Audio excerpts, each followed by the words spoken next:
There is power in the name of Jesus. There is power in the name of Jesus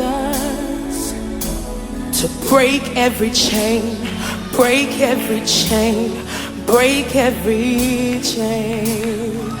Woo! To break every chain, break every. Nous bénissons le Seigneur qui nous a conduits jusqu'ici. Alléluia. Beaucoup a été dit. Le temps nous manque pour pouvoir nous étaler sur tous les points ou alors aller plus en détail. Mais ce qui a été dit est déjà suffisant pour pouvoir amener quelqu'un à réagir. Alléluia. Amen. À comprendre que les souffrances qu'il subit actuellement ont pris origine quelque part. Les engagements que les ancêtres ont pris commencent à sévir déjà sur leur propre vie et bien entendu sur la vie de leur descendance, tel que nous avons vu depuis le début de ce programme. Dans chacune de nos familles, les ancêtres ont pris des engagements sur leur tête et impliquant leur descendance. Et quand je parle d'engagement, ce n'était pas avec le Dieu créateur. Alléluia. C'était avec des créatures. D'aucuns se sont donné le serpent comme créature, comme leur Dieu. D'aucuns, c'est les poissons de la mer. D'autres, c'est un arbre. D'autres, c'est un rocher. D'autres, c'est un animal féroce, un lion ou bref. Et lorsqu'on perd, ou alors qu'on manque la cible, c'est-à-dire lorsqu'on ne se réfère pas au Dieu créateur pour se relier à lui, on est en train de se relier à quelqu'un d'autre, l'adversaire bien entendu. Et une relation avec lui apporte des conséquences dans la vie de la personne qui s'engage avec lui et dans sa descendance. Par contre, une relation avec Dieu apporte des avantages, apporte des bénédictions sur la vie de la personne et sur sa descendance. Nous avons vu le cas d'Abraham que Dieu a appelé et par la suite il a changé son Abraham.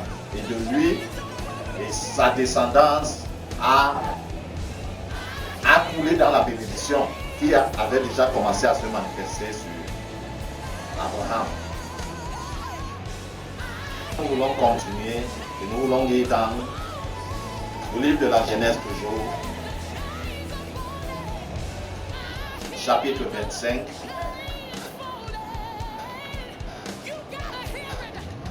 Nous allons juste lire le verset 26.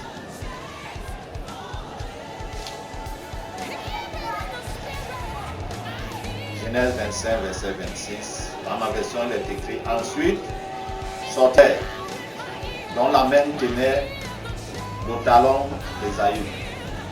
On l'appela Jacob. Isaac était âgé de 60 ans à leur naissance. Bon, ici la naissance d'Ésaü et de Jacob. Lorsque leur mère était enceinte, elle a constaté qu'il y avait bagarre dans son ventre. Et elle a consulté Dieu, le Créateur, et Dieu lui a fait comprendre que c'est deux nations qui sont en train de se bagarrer dans ton ventre.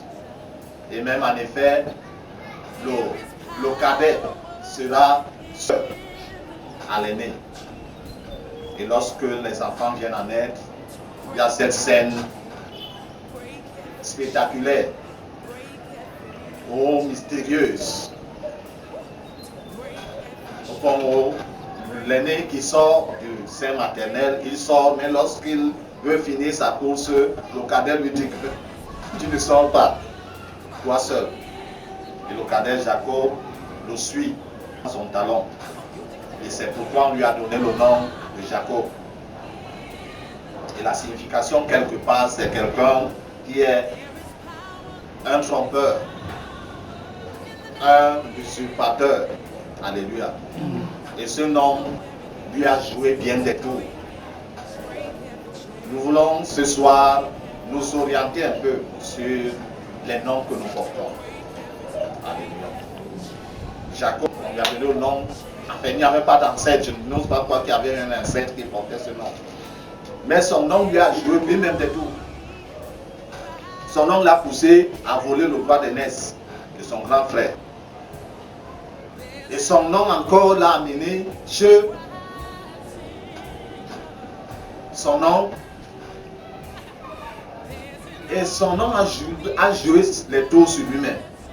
Il a travaillé pendant 7 ans pensant qu'il allait avoir la femme qu'il aimait. Mais le soir des noces, on lui donne une autre femme. Alléluia. Par la suite, ce nom encore la même a volé toute la richesse de son nom. Et en fait sa part. Jusqu'à ce que Dieu le rencontre sur le chemin retour vers Canaan. Et Dieu décide de changer son nom en lui donnant le nom d'Israël. Alléluia. Et parce qu'il a vu lui-même ce que son nom a fait dans sa vie, lorsque c'était le tour du dernier de ses enfants, quand nous lisons dans le livre, toujours dans le livre de la Genèse au chapitre 35,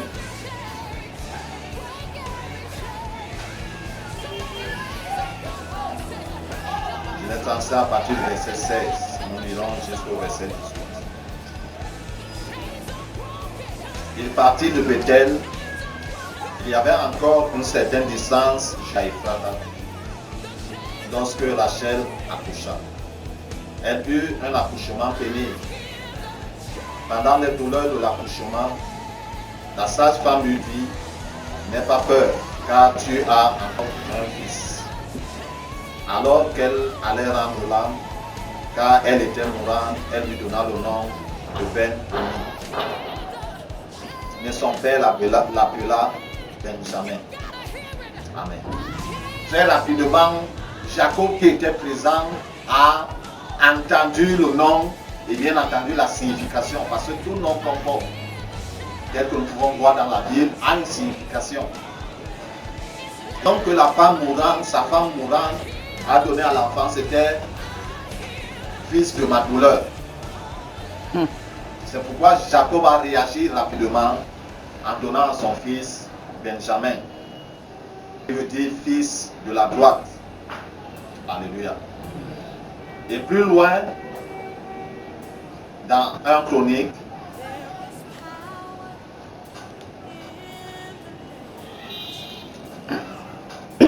chapitre 4,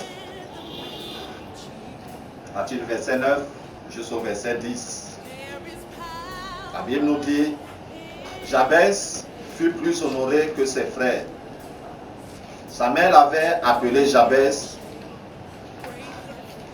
en disant: c'est parce que je lui ai donné naissance dans la douleur. Elle fit appel au Dieu d'Israël en disant: veille, me bénir et agrandir mon territoire. Que ta main soit avec moi, préserve-moi du mal, afin que je ne vive pas dans le... Et Dieu lui accorda ce qu'il avait demandé. Amen. Amen. C'est tout au long de l'existence, les noms que les hommes ont portés, d'aucuns des circonstances, d'autres se rappelaient ou se souvenaient d'un ancêtre, ont toujours eu un impact ou une influence sur la personne qui porte le nom. Son nom a influencé ça. C'est au moment où Dieu intervient pour changer son nom afin que cette mauvaise influence ne continue plus à affecter sa vie. Et nous, particulièrement en Afrique, on porte toujours le nom d'un certain ancêtre. Alléluia. Et le plus souvent, on ne connaît pas la véritable identité de cet ancêtre. Et on prend ce nom, on donne sur l'enfant. Et l'identité véritable de cet ancêtre commence à jouer sur la vie de l'enfant. Donc, avant même qu'il ne grandisse, ce nom commence à affecter négativement ça. Parce que c'est l'identité spirituelle qui est la véritable identité. Amen. On peut facilement changer l'identité nationale, mais en fait, physique. C'est-à-dire, je sors du Cameroun, je quitte le Cameroun en Chine et je signe la nationalité chinoise. Alléluia.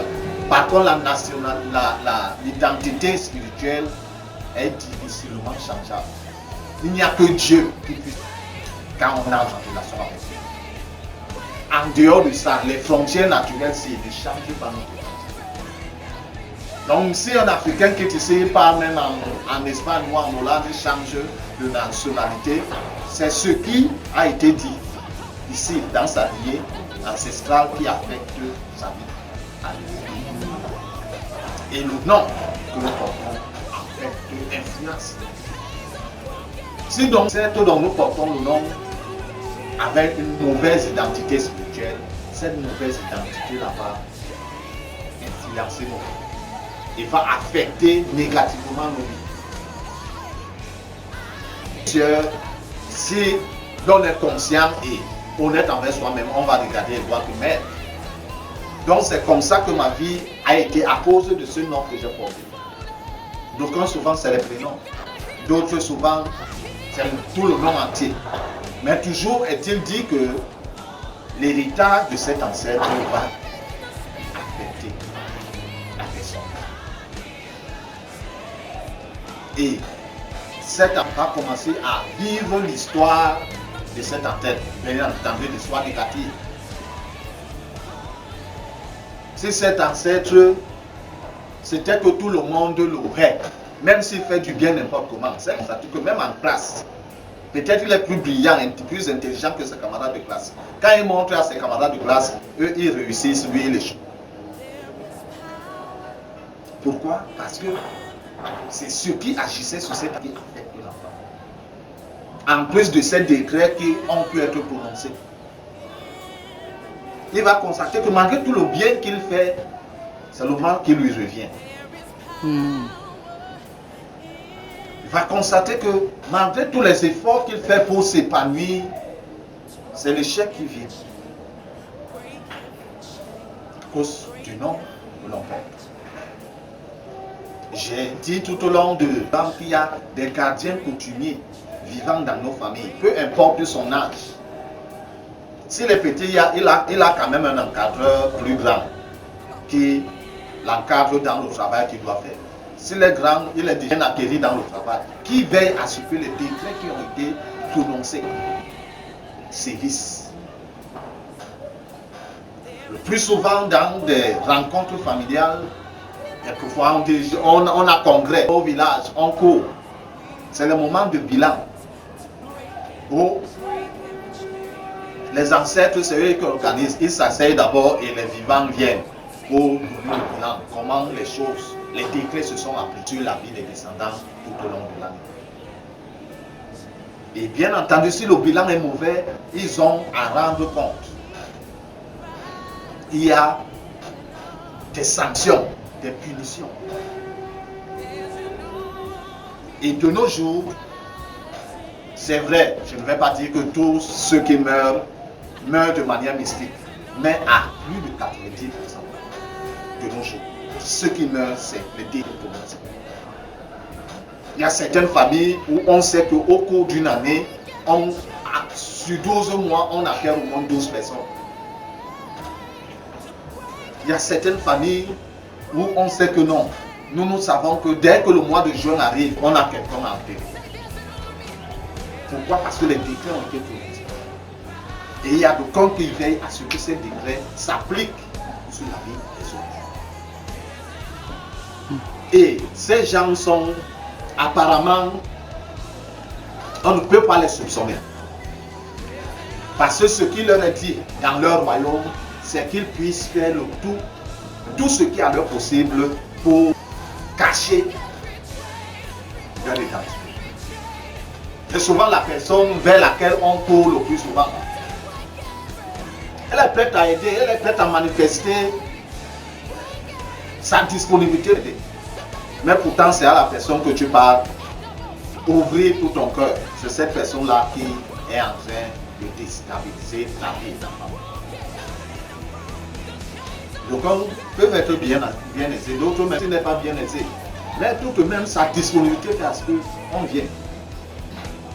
Quand même on a eu un rêve qui nous a dérangé, on part vers la personne pour lui dire maman ou papa ou tante ou j'ai eu ceci. Ah. Donc la personne, il a vu ou elle a vu ce qui est en train de se préparer pour davantage accélérer le temps. Donc le nom que tu portes, qui est-ce qui a porté ce nom avant qu'à la fin? Quelle était sa véritable identité? Je ne parle pas de l'identité physique. On sait que non, c'était un homme jovial, c'était un homme rassembleur, c'était ceci. Ça, ce n'est que l'apparence. Alléluia. Ce n'est que le camouflage. Sa véritable identité, c'est spirituel. Qui est-ce qu'il était réellement? Ou qui est-ce qu'elle était réellement dans l'esprit? Et c'est ce que la personne était réellement dans l'esprit qui a affecté ta vie. Dans ma famille, côté maternel, c'est-à-dire dit que les gens qui portent mon nom, à la fleur de l'âge, on les coupe. Comme on peut couper le lait qu'on veut vendre, à la fleur de l'âge, c'est ce que notre grand-père a subi. À la fleur de l'âge. Un accident s'est produit comme ça et c'est comme ça que ça vient. Alléluia. Il y a des qui sont prononcés. Et c'est ce qui sévit dans les familles de nos jours.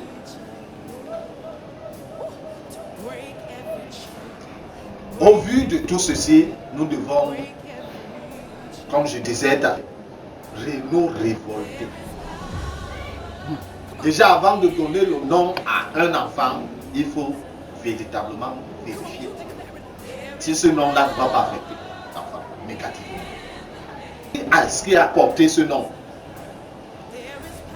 dans le passé? Ceux du temps biblique, vérifiez cela. Alléluia. Parce que lorsque Zacharie, sa femme est enceinte et qu'elle est au point de mettre au monde, l'ange lui était apparu et lui avait dit tu devras donner le nom de Jean à cet enfant. Quand le moment est venu, l'enfant est né et Élisabeth a dit que l'enfant s'appellerait Jean. Les gens de sa famille ont dit que personne dans la famille n'a jamais porté ce nom. Alléluia. Ça veut dire qu'il vérifiait. De nos jours également, vérifier cela. Bien entendu, à la lumière des Saintes Écritures et par rapport à la révélation que Dieu peut nous donner. Parce que nous ne pouvons pas connaître nos ascendants ou leur véritable identité. Amen. Donc le nom affecte.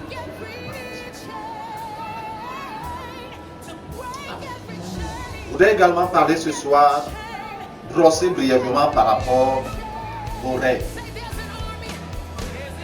Le rêve est le moyen le plus aisé pour Dieu de communiquer avec l'esprit humain. Pour lui montrer les choses qui se sont passées dans le temps, les choses qui se passent actuellement et même les choses à venir. Et le travail des esprits démoniaques est de faire quoi? Particulièrement les esprits qui opèrent dans les airs. Leur rôle c'est quoi? C'est de soit voler, soit brouiller, soit passer.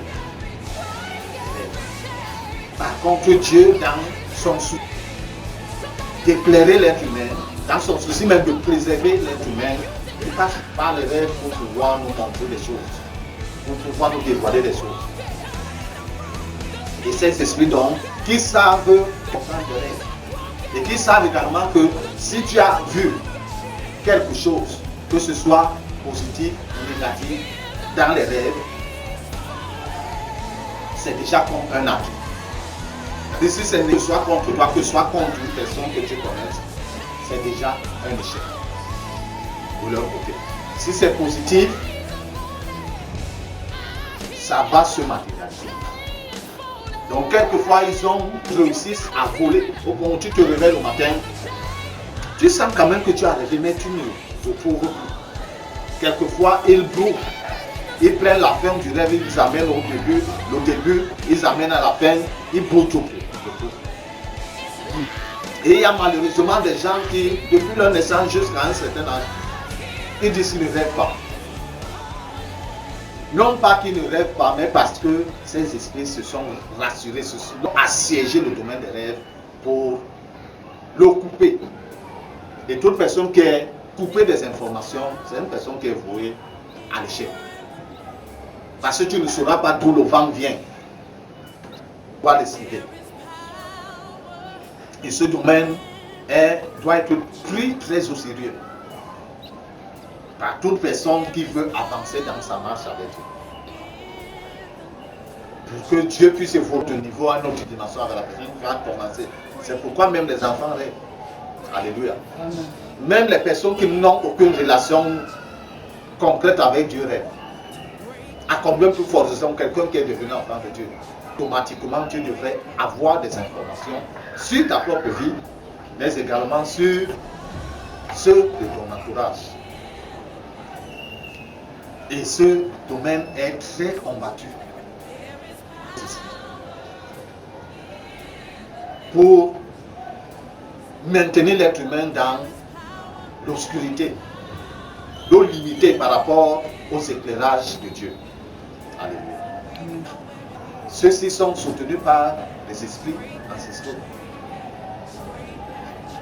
Dans nos familles, particulièrement les gens de l'Ouest, quand tu entres dans une pharo, dans une maison familiale, tu trouves les photos qu'on a accrochées sur les murs. Et quelqu'un est très content de te dire non, ça c'est mon ancêtre de la 7e génération. L'autre c'est l'ancêtre, l'autre c'est l'ancêtre, sans savoir que présence de la personne dans la maison, de l'esprit de la personne dans la maison.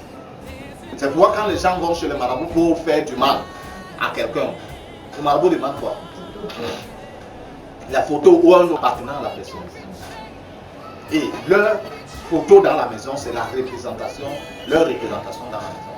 Et ils continuent à faire quoi? À suivre la matérialisation des décrets qui ont été prononcés et qui doivent continuer. Bien-aimés dans le Seigneur, Dieu éveille davantage notre intelligence afin que nous puissions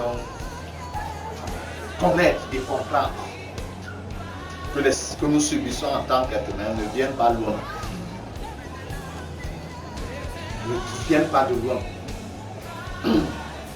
Le plus souvent, quand ces sévices nous les ressentons, on regarde sur le voisin. Il ne peut pas entrer chez nous et faire du mal s'il n'a pas quelqu'un qui lui a ouvert la porte chez nous. Alléluia.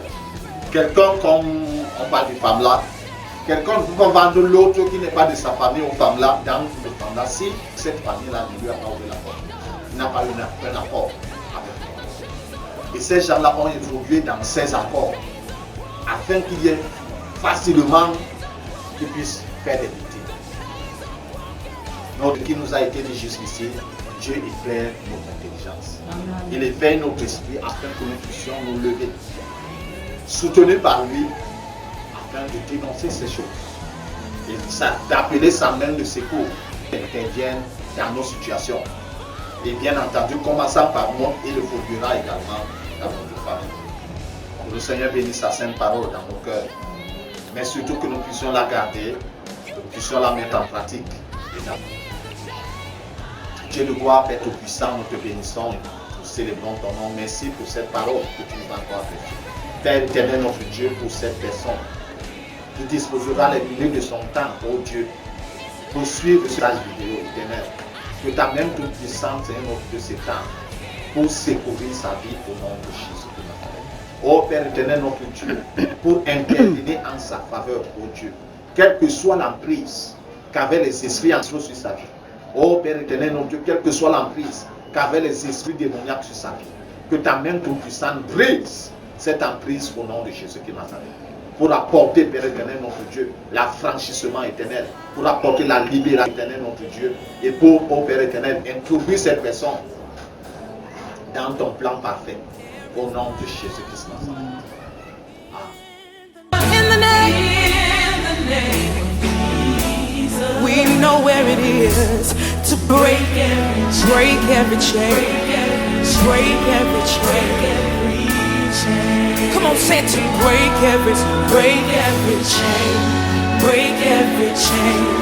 Break every